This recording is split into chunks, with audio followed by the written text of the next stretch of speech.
Welcome, everybody, to another episode of OTR Vantage Point. I am your host, Mark Kelley from Kelley Defense. Wherever you are, thank you for making this part of your day. Don't forget to check out our flagship On the Range podcast with Warhog Tactical and Kelley Defense. And don't forget to check out Rick's show, Warhog Words of Wisdom. Now, this is a sports episode here at OTR Vantage Point. Wanted to give you your take where we're coming from on the Vantage Point. And it's a sports episode that we haven't really covered before. We've had some sports episodes concerning the media and some players' reactions to the media and current events, but this is something a little more unique. And I think most people probably have heard of this, but I wanted to make sure that the OTR Nation was aware of what's going on at the University of Pennsylvania. Now, the University of Pennsylvania Ivy League school, they had a swimmer, high-level competitor, male swimmer, did very well. Big, strong, fast, competed well. Well, he decided after 3 years of competing as a man, he wanted to transition as a woman. So he took a year off, had some treatments. If it's testosterone blockers or estrogen, I don't know. Treatments, I don't know. But he decided to become a woman. Goes by Leah Thomas. Leah Thomas is then allowed, now a transgender woman, allowed to compete as a woman on the women's swim team. Now, it's no surprise to me, and shouldn't be a surprise to anybody else, that Leah Thomas immediately began to dominate. Not even close. Setting records wherever they competed, and still continues to do that. Winning championships. Now is going to go to the NCAA Women's Division I championship.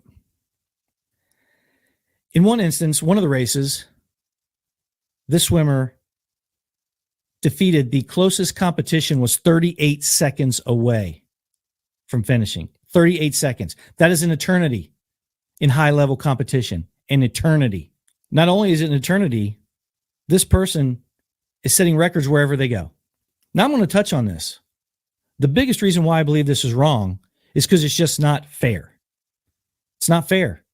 Men overall are bigger, stronger, faster, are able to absorb more punishment, bigger and stronger bone density.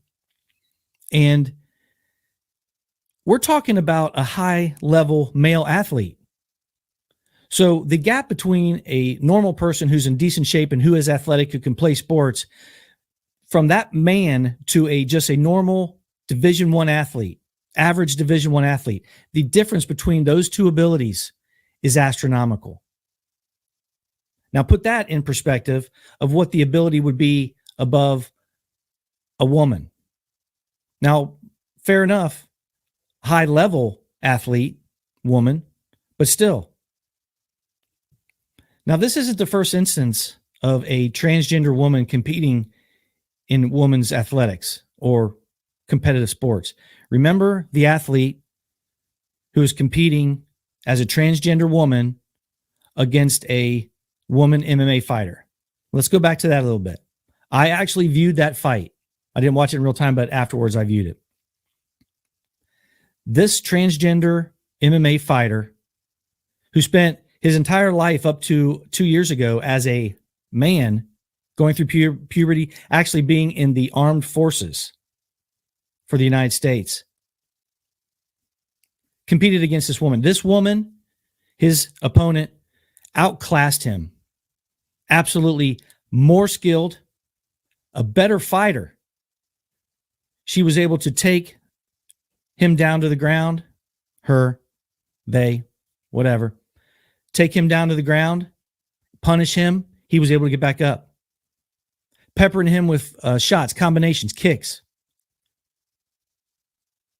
By the end of the fight, after absorbing all that punishment, the transgender athlete overpowered the female MMA fighter and ended the fight with a submission.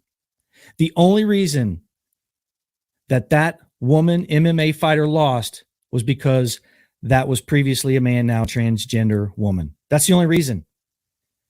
By all accounts, should have been if that was a woman in there that had never lived as a man, she would have destroyed that other competitor. But because it was a transgender athlete, she lost. She should have won.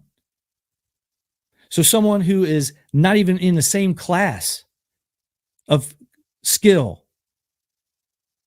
is no match. It's just the way it is. Now, Clay Travis and all the folks over at Outkick did a story about how a couple of the athletes on the University of Pennsylvania were speaking out. They were speaking out. And most of it was because of not being embarrassed of the situation, but most of it was because they were concerned about female athletics, girl athletics.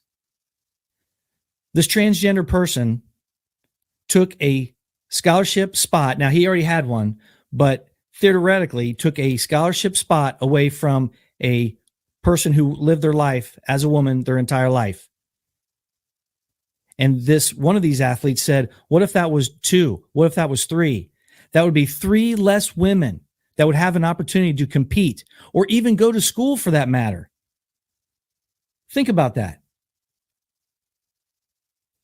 Look at some of these athletes who the only reason they have the ability or the opportunity, and this goes for all athletes, to go to school at a Ivy League school is because of their athletic prowess. You're stripping that away from those girls and those young women, taking it away from them. Now, these athletes didn't want to give their names, rightfully so, because they're afraid of being canceled, being smeared, having repercussions from their own school. I'm sure they're concerned about their scholarship being pulled for some kind of violation of whatever the rule they have. But that's what they're thinking. And the competitors on the other teams, what do you think they're thinking? They're thinking, hey, before this situation, if I go out there, if I work hard, if I train hard, I'm going to be successful. Doesn't matter anymore. You're not going to be successful and you're not going to win. Not in this case. Because Leah Thomas is going to smoke you. It's not even going to be close. And everybody knows that.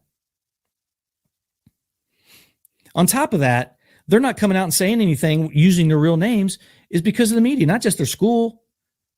You remember a few weeks back, or maybe it was a couple months back, John McEnroe wrote a book. And he's made comments about Serena Williams, how she is a great, probably the best woman tennis player. Oh man, he took all kinds of flack. Took all kinds of flack. Why do you have to say woman? Why can't you say she's one of the best tennis players? Even Serena Williams said, hey, look, I can't compete against the men. But they're giving John McEnroe a hard time. He said, look, she's probably in the top 600 of all tennis players. But because he said she's the best woman, that's not good enough for him. What do you think they're going to do to somebody? They're going to smear him and try to cancel him. People are afraid of that. That's still a thing. Still a thing. Especially if you're a student athlete and you're dependent on your scholarship and not getting kicked out of an Ivy League school because you can swim. You have the opportunity to go to an Ivy League school. Of course, you're going to be concerned. You don't want to lose that opportunity for the rest of your life. Parents are speaking out. Parents are speaking out and writing letters to the university and the NCAA. My thoughts on this is I don't care. I don't know this Leah Thomas. For all accounts, could be a wonderful human being, okay? This choice, not up my alley, what they're doing. But to be fair to that person, I have no idea who it is. But if I say, hey, go ahead and live your own life and do you and do the best that you can because you only get one shot at this, I'm all about that. But now you're starting to affect other people. You're starting to affect and hurt other people because of something that you want to do that has nothing to do with sports. It shouldn't. This should be who you are. You shouldn't be doing it. And I don't know what the real reason is, but I'm sure there's going to be folks out there now that this person is able to compete. They're going to do it just for that purpose. Another thing I believe I should point out that I believe this is the end. This is the end, if this continues, of women's athletics. Absolutely. You don't think Well, they're not going to, Mark, you're being crazy. They're not going to fill the team with men. Why wouldn't they? Why wouldn't they? Even if they don't, what if they put 5 and they only have 6 scholarships? Again, I have sons, I have daughters. Some are athletes, some are not. Have some experience with dealing with the NCAA and how hard these young athletes work to get to that level all the way through their lives. Some of these women have been training and competing for 20 years. And now all of a sudden they know that they're not going to be competitive. Not even going to be competitive to how hard they work. They dedicate their lives. I know from personal experience, they dedicate their lives to being good athletes and being good students so they can have the opportunity to compete at this level. It's a shame. The Ivy League, even the IOC and the NCAA should be ashamed of themselves. University of Pennsylvania, you should be ashamed of yourself. You are throwing all your other athletes under the bus. And where are the feminists? Someone who looks like me and believes in what I believe in is the only one. We're the only type of folks that are out there standing up for these ladies and these young girls, wanting them to have an opportunity to compete. Unbelievable. Unbelievable. The IOC, the NCAA, you guys ought to be ashamed of yourself. If this continues, trust me, you're going to see a lot more of it. And it's going to be the end of women's athletics as we know it. How can this be in line with Title IX, by the way? How can this be in line? I believe in Title IX. We should give these young athletes, women, the same number of scholarships. Hell yeah. Why should these universities make billions of dollars on these athletes and these athletics and these big sporting events and not share the wealth and give opportunities to women as well? I'm down for it. Apparently the Ivy League and IOC don't care. Neither does the NCAA. Anyway, tell me what you think about this take, guys. Leave a comment below. And also, again, check out KelleyDefense.com, Warhog.com, and big one, don't forget to check out our Patreon page. That's where all of our training is going to be. We're switching it all over to the Patreon. Go sign up for the all access, get a Zoom call with Rick and I. And we can talk about this if you want. We can talk about whatever you want, but you're going to get some no BS, solid training. Hey, guys, have a great day. Have a great holiday.